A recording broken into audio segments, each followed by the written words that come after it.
Hello everyone, and welcome back to French Bread's Lorerun of Dark Souls 3. I am French Bread, or Chris if you prefer. And, well, as you can tell, I've made good on my promise of doing things off screen. We are in a different outfit than we were previously, and we have, I don't know, a few more souls than last time we were on screen. Um, the gist of what happened is that I kind of camped out here and farmed some of the nights, hoping to get a few items to drop that I could use to further elaborate on some of the lore of this area. I was mostly successful, but unable to get one item in particular that I wanted to drop from those winged knights. But we'll make do. It's no big deal. Um, Before we proceed ahead, I was thinking that we would just stop and look at some of the items we picked up previously and also do like a quick recap of the situation as it stands, as we know it in Lothric so far. Let's check out these items first.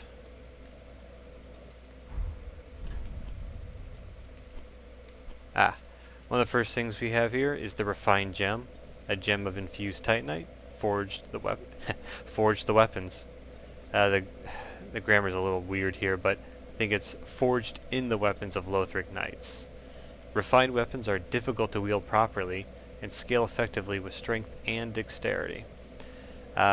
Basically, once you infuse a weapon with this, it improves the scaling of both strength and dexterity at the cost of some base damage. And kind of like how the raw gem is used to shore up the lack of ability in Lothric's foot soldiers, the refined gem was used to bring out the inherent ability, or the earned ability of the Lothric knights. So it's a nice little dichotomy there between what was used to enhance the most basic of soldiers and what was used to enhance the knights. We also received this banner from Emma, the High Priestess. A small banner held by Lothric messengers. Hold up outside the main gate to be greeted by an escort. When the high wall appeared, the path to the Undead Settlement was blocked, and messengers came bearing this banner. They were sent out with a duty, but had no way of returning. I believe the phrasing here is "when the high wall appeared" is a little awkward, a little misleading. I don't think the high wall just appeared out of nowhere. I feel like it was probably constructed as a means to either keep things out or seal things within, or both. I could be wrong. That's speculation, but I feel like that plays into the situation we've seen so far on the high wall and kind of at the gates to Lothric Castle. It feels as if before, like, kind of the ruin and stagnation that we see now had occurred, there was some sort of struggle, some sort of uprising, and we see that in the many corpses of the Lothric knights, the presence of these winged knights who seem to be working towards a different agenda. They're, at the very rate, they are opposed. And we have the presence of entities like Vort of the Boreal Valley, who is clearly trying to keep anyone from heading out into the world and, seek the Lords of Cinder who have departed. We also... I took the time to take the broadsword and give it the fire infusion and give it one Titanite enhancement, just so I could mix up the weapon I was using. Nothing more than that. We got the Lothric Knight Sword last time, a well-crafted straight sword designed for thrusting attacks, wielded by the venerable Knights of Lothric. The Knights of Lothric, with their drakes, once crushed anything that threatened their shores. Of course, that was a long, long time ago. And this is actually one of several items that alludes to, you know, the Lothric Knights having worked with drakes or wyverns to, you know, form their defenses. But there are actually a few items that seem to contradict this alliance that existed between the knights and the drakes. And we will see one of those very shortly. The rapier, there's not a whole lot to say here lore-wise. Popular in duels, it's a thrusting weapon. And the Lucerne is also a weapon without any inherent lore. A popular weapon for some from Dark Souls 1. Certainly a popular weapon from Demon Souls when it was called the Mirrodin Hammer. I'm sure it's still pretty good in Dark Souls 3 here, but I've never been a huge fan of halberds, so I couldn't tell you for sure. We also got ourselves a Lothric Knight Shield. Shield of the renowned Lothric Knights, decorated with the royal crest. The Lothric Knights contended with dragons, and their shields have suitably high lightning absorption, befitting a dragon slayer's arms. So here's one of those items that kind of demonstrates a possible contradiction in the Lothric Knights. They're simultaneously, you know, having tamed or allied with wyverns and lead the defense of their kingdom with them, and at the same time they're also dragon slayers. This is definitely something we'll want to keep in mind for later, but it establishes that perhaps they had need to defend themselves against dragons before they reached a point where they could either tame or work with them. Got ourselves a Lothric Knight helm, as well as the Lothric Knight armor. We had the gauntlets before, we also got the legs. There's no particular new lore. Most of the description is the same as the rest, but I guess the chest piece makes note of the Coat of Distinction, which is that tabard that's kind of draped over the plate itself. We also got the Deserter armor, but again, there's nothing particularly new there. Here's the Way of Blue. Pale blue sheepskin parchment featuring an illustration of the moon, symbol of an ancient accord. Members of the Way of the Blue are the beneficiaries of an ancient accord. When a dark spirit threatens them, a blue spirit will grant them assistance and help root out the invader. So, this is a covenant that was introduced in Dark Souls 2 and is carried on. In gameplay terms, you equip this covenant, which can be done through the equipment screen by going to this diamond here.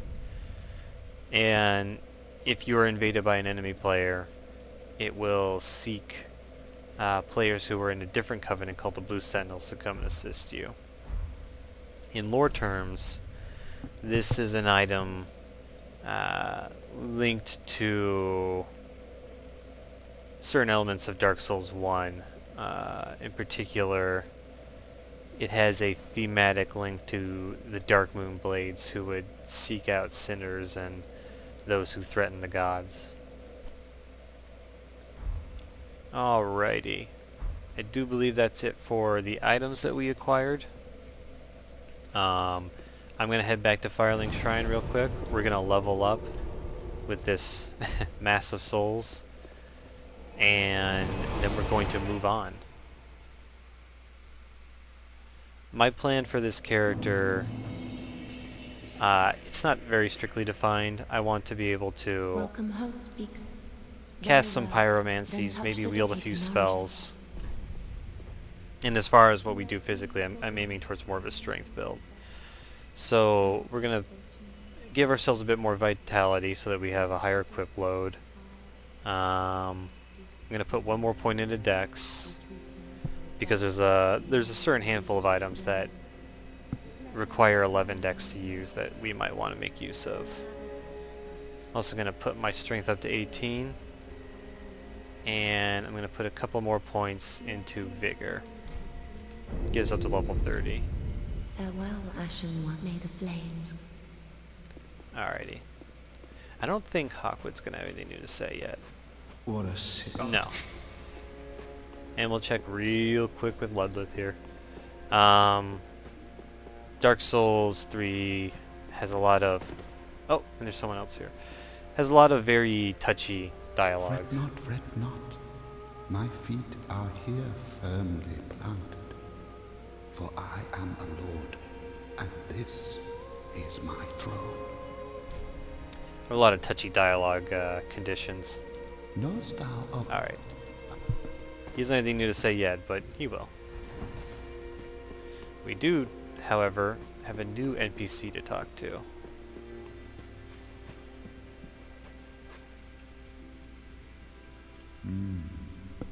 Unkindled, are we?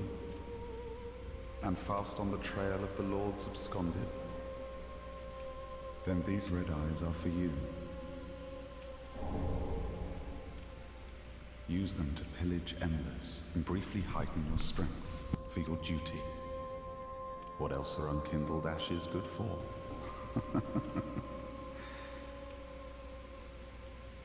Pillage embers for briefly heightened strength for your duty. What else are unkindled ashes good for? Alright, so this NPC just handed us a bunch of cracked red eye orbs. It allows for the single invasion of another world. Defeat the host of embers of the world you have invaded to gain the strength of fire. The cracked red eye orb is far from perfect, it seems, as Ringfinger Leonard knows all too well. So this gentleman must be Ringfinger Leonard, and we're going to be encountering him several times throughout the playthrough, and as you can tell, having handed us an item used to invade and murder other players, he's not necessarily a good dude. He does have an amazingly cool outfit, though. For now, we're going to let him be, though. And for true, this time, we're going to advance.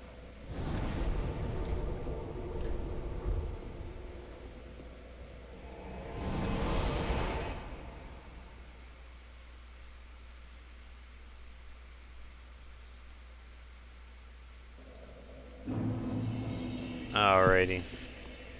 Just past the doors here, we have one of the more amazing views in the game.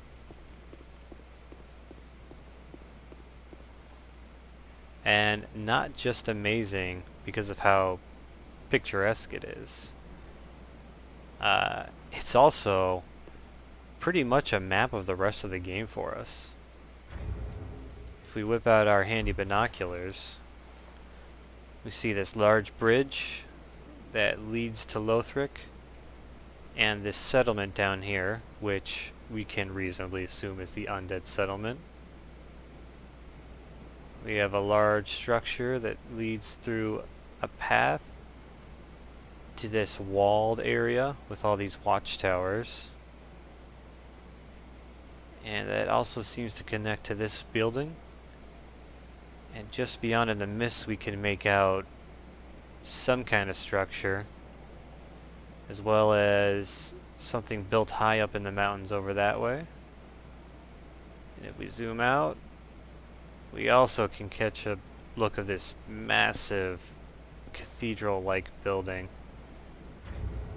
All of these places we're going to be visiting. But first,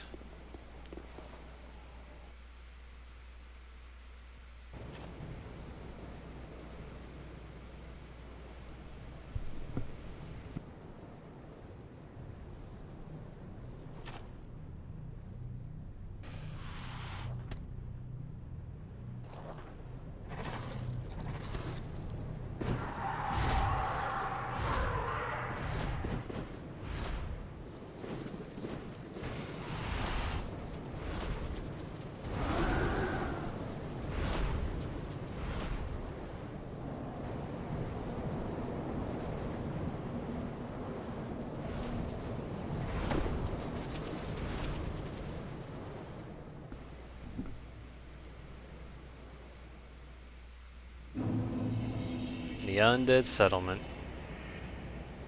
So, we just got carted off by a group of horrifying looking monsters, which should be familiar to anyone who has played Dark Souls 1. Mr.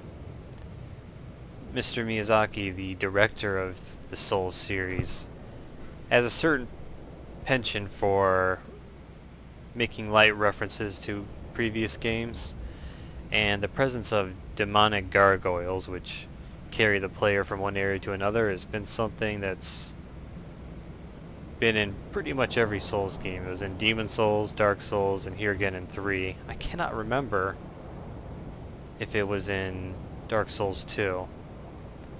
Already we can tell this area is going to be a handful because someone large is up on that tower over there. I have to admit, when I first reached this area, I had an idea of who that might be. The shape, he's clearly a giant. The shape of his bow, I thought we might be having a Dark Souls 1 callback, but we'll have to wait until I get there to confirm whether or not that's the case. Light our obligatory bonfire, and let's get to it.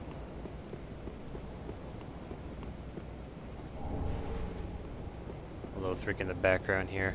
Man, the way it's situated up on this kind of this sheer plateau, like, you know, mountain, really echoes back to Anor Londo from Dark Souls 1.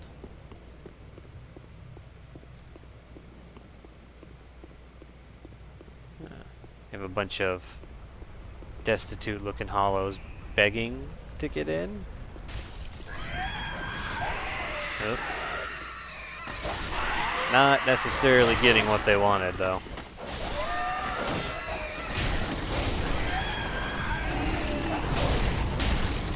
Dogs don't like fire. Most things don't like fire. Oh, he's well and truly not hostile. Oh. You're welcome. These, wagons here are also very reminiscent of Demon Souls, where we encountered many of these filled with much more frustrating dogs than these.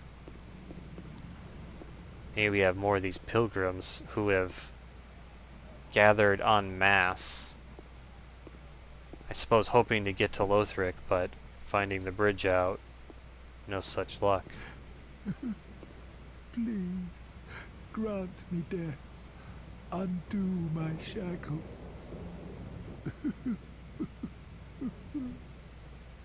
What have we here? Oh.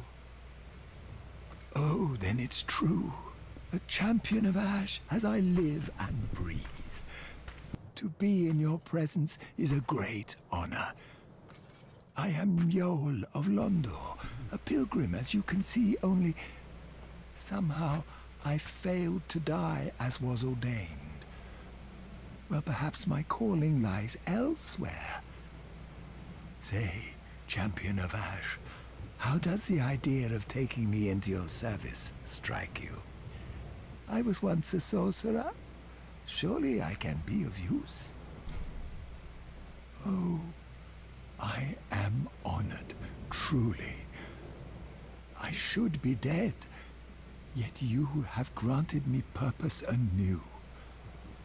I, Yol of Londo, do solemnly swear myself to you. Alrighty. So now we know that these pilgrims come from a land called Londor. A land which I believe is incredibly important, at least to the lore of Dark Souls 3, if not overall for the series. Unlike Grey Rat, sorry, I had to. Unlike Grey Rat, Yol is immediately not nearly as trustworthy, at least in my opinion. There's just something about him I don't like. Over here we have our first look at what we'll be dealing with in the Undead Settlement. Hollows that are actually pretty reminiscent of kinds of enemies you encounter in Bloodborne. Not in a bad way, but it's just the kind of the rags they wear and their much too long limbs. Reminds me of Bloodborne a bit. And yes, this area looks a little bit like Hemwick. No, I don't think it's a bad thing. Oh.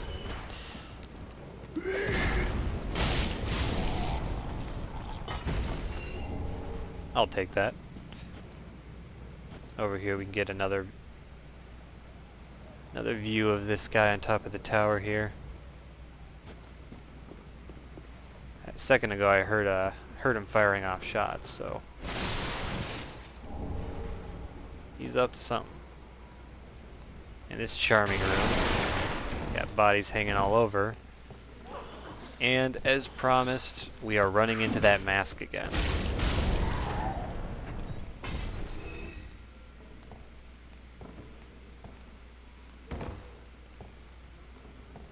And we've got these seriously creepy, I don't know what to, like, sort of calcified, but also maybe it's like dirt.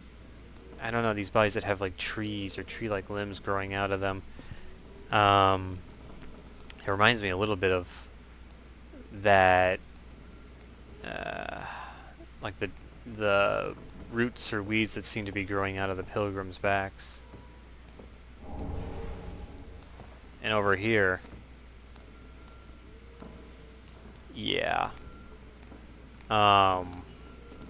I'm gonna go out on a limb and say the Undead Settlement is not a good place.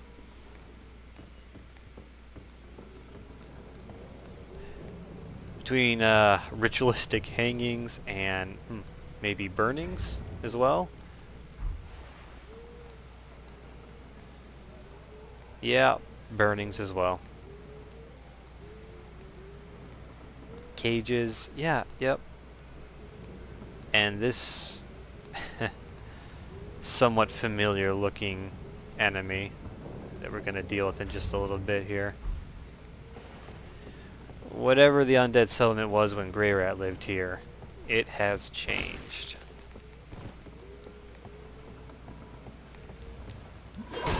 By the way, cutting bodies down is another proud Souls tradition. As weird as that is to say.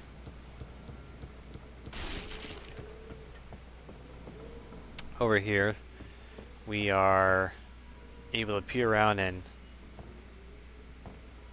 get a heads up on an ambush. It's like there's a guy there, and a dude hanging on the wall just over there if you can see. We are not going to fall into it. And while I'm taking care of it, if I sometimes sound a little disparaging about these ambushes that I clearly am already aware of, that's not my intention. It's a Souls game. There's plenty of ambushes. Many of them I saw coming, owing to just, being observant and experienced as a Souls player. And many of them that caught me out. But even when I know they're there, I don't know, I enjoy the spirit of the ambush. Nobody was bothered by that. I enjoy the spirit of the ambushes in these games. They're just kind of... they do not feel malicious so much as they do, I don't know, playful? Anyway, let's get into it here. We can't avoid it any longer.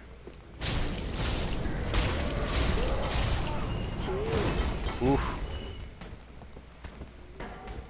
So we can see this chick, beyond her intimidating mace,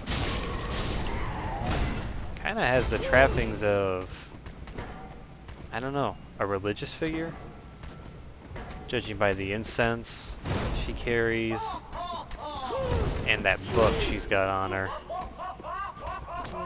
cleanse the bastard's curse. Oof. And her interesting... Nope, okay. Now if you noticed on her back there... What the hell? It was on her back here. She's also got some rather horrible torture implements as well. If you don't know what that thing is, don't worry about it. It's not great.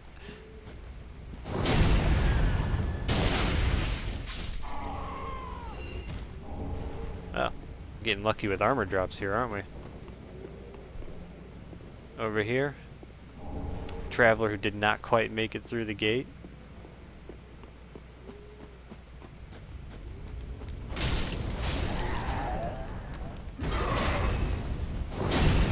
And let's clean up a little bit here. So at the base of this pile of bodies, we get another Estus shard. I wonder what it was doing there. There's some sort of ritualistic purpose for that, or... Like I said, the shards are kind of a sign of hope. Maybe that woman was trying to... was tossing that sign of hope into the fire. I don't know why I'm stubbornly trying to hit this with a firebomb, when I could just as easily take out any old crossbow, load it, and shoot that down. I'm weird sometimes. Sorry about that. Can't help it. We are rewarded with kukri. Basically a variety of the throwing knives we already have. You throw them much slower, but they do a bit more damage and they can cause bleed buildup. Not the standard use of a kukri, but I suppose I don't see why they couldn't be thrown.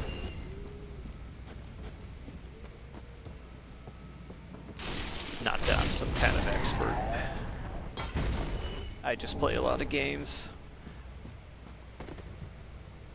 Actually, kukri doesn't show up in games very often, does it?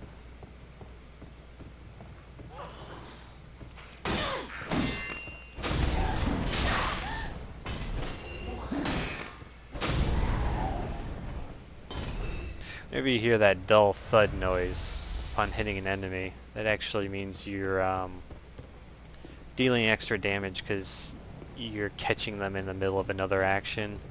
Like sometimes it's dodging, sometimes it's attacking, but either way it will do a bit more extra damage. Applies to the player as well.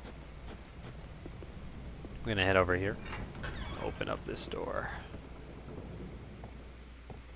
to another room full of these embalmed or just simply wrapped bodies. I'm not sure. Oh, yeah, we can lock onto this one, so we know what that means, right? Enemy in waiting. Over here.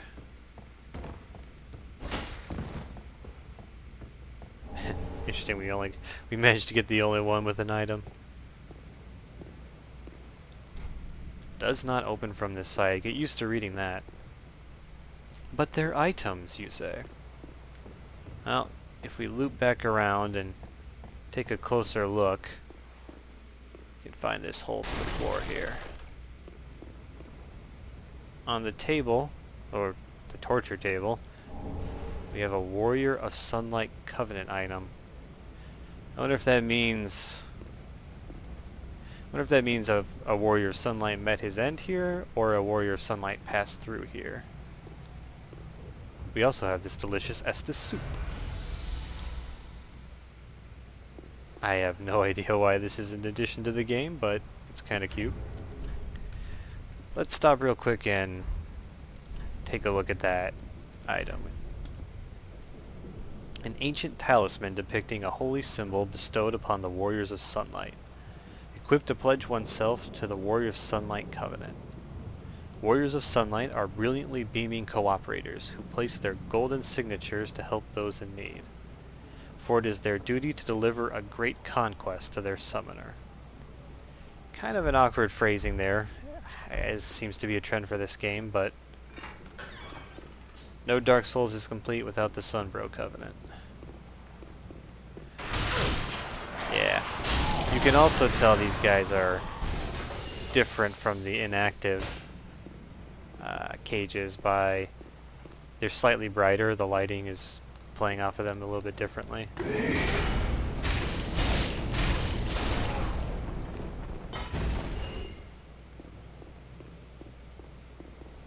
See, they're just a little bit brighter than the other ones.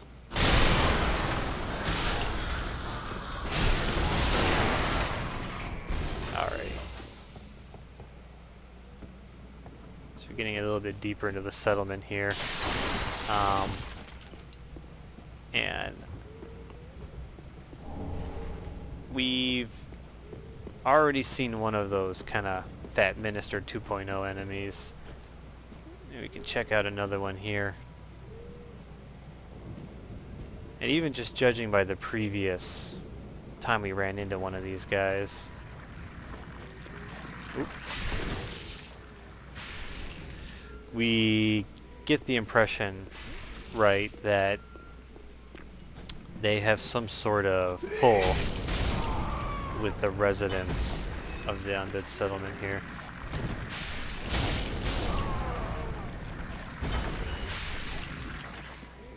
Casting some kind of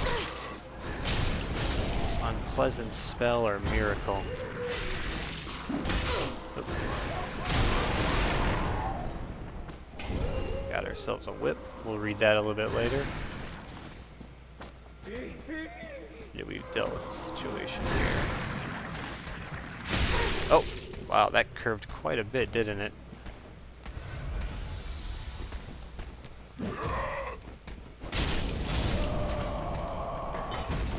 Alright, let's deal with that nuisance.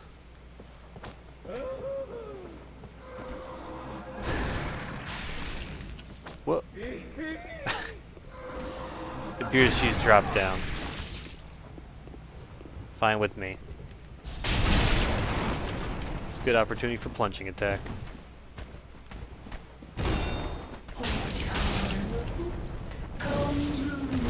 I don't think I will.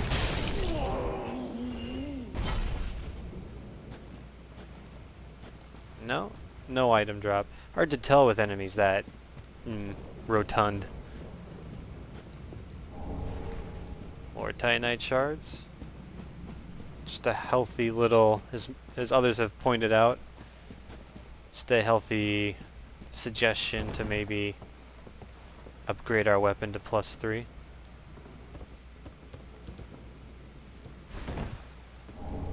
Yeah, I see the crystal lizard there, but we're not going to get him this time.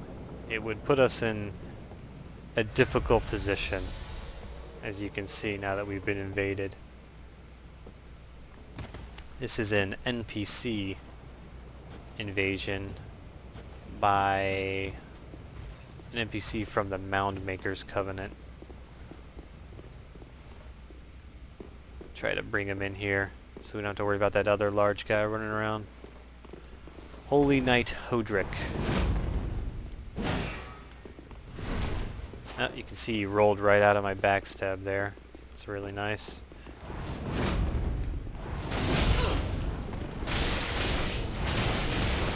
We're gonna enjoy our R1 spam for as long as he's, there we go, two-handing. He will happily parry us when he's got his shield out. And he will heal, like a scumbag. Saw he used Power Within Pyromancy just now in order to increase his damage, but as a result he is taking constant damage for as long as the spell is active. We're going to take care of him here.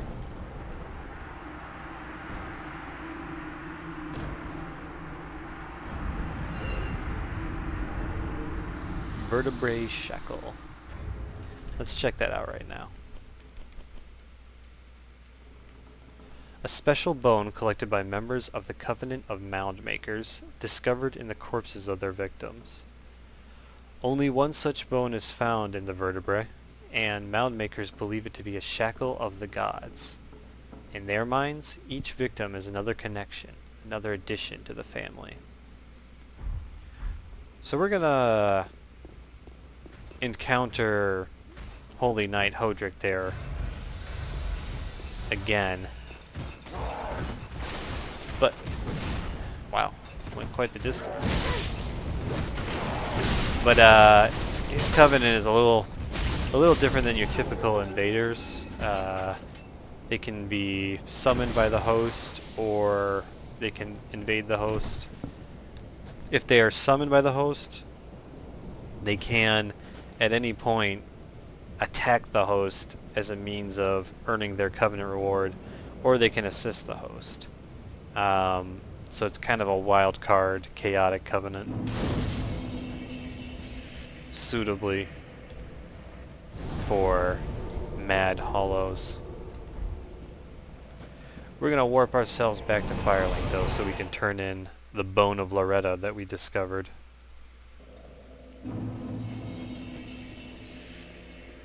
Now he might have something new for us. Ooh, yet to give in, eh? Good. The Firekeeper must be twitching with delight. But what do you really know about these Lords of Cinder? These supposed legends? Let's take Aldrich for one. A right and proper cleric. Only he developed a habit of devouring men. He ate so many that he bloated like a drowned pig, then softened into sludge. So they stuck him in the Cathedral of the Deep, and they made him a Lord of Cinder, not for virtue, but for might. Such as a lord, I suppose. But here I ask, do we have a sodding chance?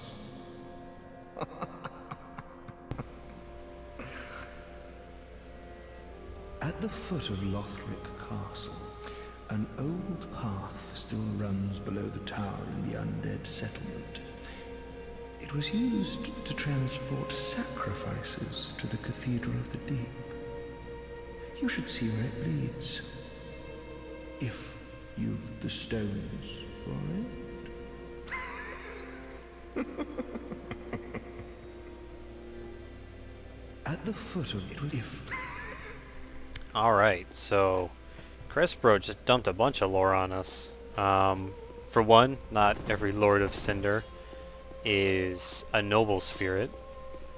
Aldrich, the cleric, who turned cannibal, I suppose, was eventually made a Lord of Cinder just due to his raw strength. And it's interesting to note that they mentioned this Cathedral of the Deep, and that there were sacrifices, I guess, led from the Undead Settlement to that cathedral. I don't think it's a huge leap of logic to think that perhaps those sacrifices were to sate Aldrich's appetite. Oh, hello, you're back. And in one piece. Well, now it's time I do my part, huh? We have the option to give him Loretta's bone now, but actually it Oh, they- occurred to me that we were going to want to take a quick look at it first. It's just a regular item? Yeah, it is. Old discolored human bone with several holes bored into it. A woman's corpse in the Undead Settlement was found clutching this bone. Her name was Loretta. So not a bone that belonged to Loretta, but a bone, you know, to her body, but a bone in her possession. Oh, hello, and do me a favor and... Oh, here we go. Heavens, she was already dead. Thank you. I'm not surprised, though. Almost a relief, really. You can keep the ring as, well, a little trinket of thanks, I suppose. He doesn't seem overly broken up about it, but I guess people process grief in different ways, right? Nothing new here. Goodbye. Oh, this place is a... So we're gonna move on to our other new resident.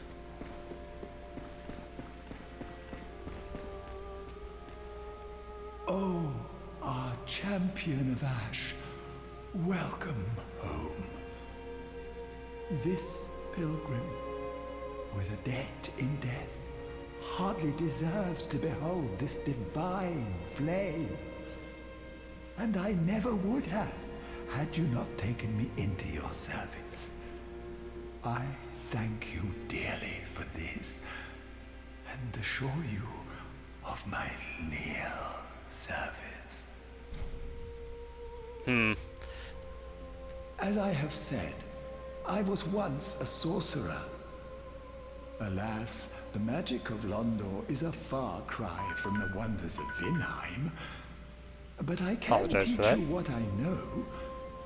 Perhaps, more importantly, I believe that I can help tease out your true strength. We pilgrims of Londor are keenly aware that those branded by the dark sign possess something quite special. As I have said, but I'm weep that the... Alrighty.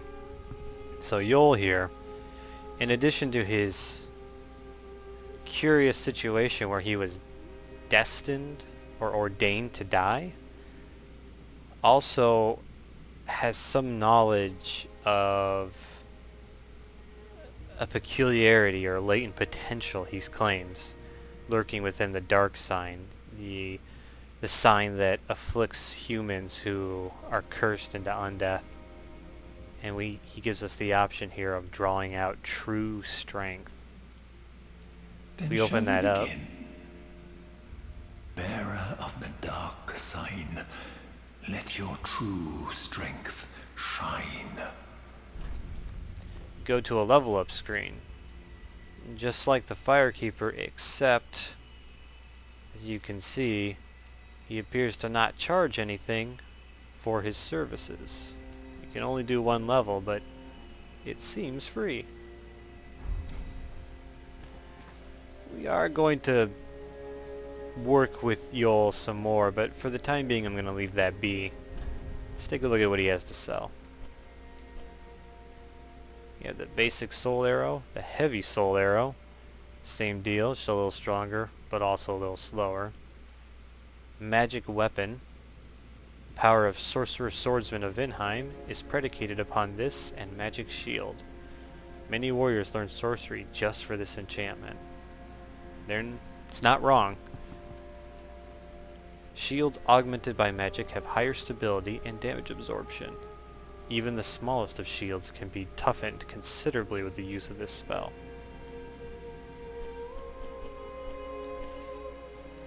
Yeah.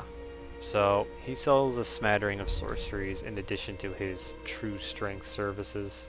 Be safe, champion of Ash. And he seems just a little bit too gung-ho for us, doesn't he? It's hard to trust people in the real world, much less one as messed up as Dark Souls. But I am going to cut it off at this point for this episode.